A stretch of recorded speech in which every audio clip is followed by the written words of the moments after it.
गली के नुक्कड़ में परसराम का मकान था।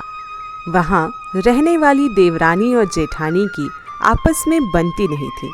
उनमें अक्सर तू मैं हुआ करती थी, जिसके बाद कुछ दिनों तक दोनों में अनबोला रहता और फिर धीरे धीरे सब ठीक हो जाया करता था। एक बार फिर किसी बात पर दोनों झगड़ पड़ी। इस बार झगड़ा इतना जोरदार था कि दोनों ने एक दूसरे की सूरत ना देखने का प्रण कर लिया। दोनों अपने अपने कमरों में जाकर बंद हो गईं। कुछ देर तक दोनों बड़बड़ाती हुई अपने अपने कमरे में बैठी रहीं। लेकिन फिर जाने क्या हुआ कि देवरानी ने अपने कमरे का दरवाज़ा खोला और बाहर निकल आई। धीरे धीरे कदम बढ़ाते हुए वो जेठानी के कमरे के सामने पहुंची और दरवाज़ा खटखटाने लगी। जेठानी अब भी गुस्से में थी।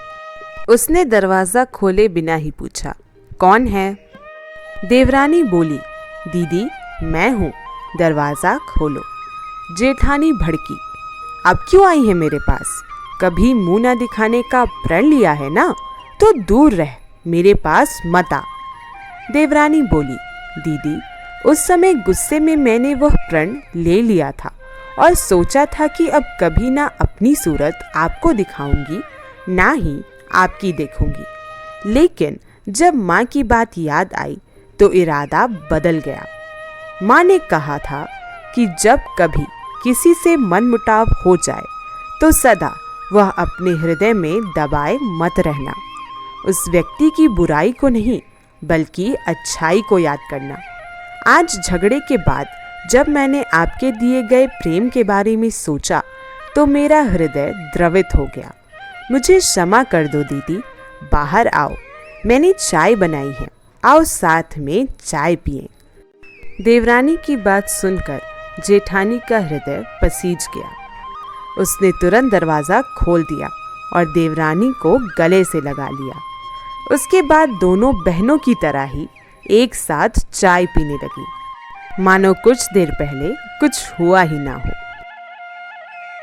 तो दोस्तों, इस कहानी से हमें ये सीख मिलती है कि जीवन में कभी भी क्रोधवश बात बिगड़ने लगे तो प्रेम को अपना साथी बना ले। दो प्रेम पूर्ण बोल क्रोध पिघला देते हैं, इसलिए अपना हृदय उदार रखें और मनमुटाव की स्थिति में प्रेम से उसे सुलझाने का प्रयास करें। तो दोस्तों, अब मिलते हैं अगली वीडियो में कुछ और ऐसी ही अच्छी और प्रेरणादायक बातों और कहानियों के साथ। तब तक के लिए राधे राधे। और ये वीडियो देखने के लिए आप सभी लोगों का बहुत बहुत धन्यवाद।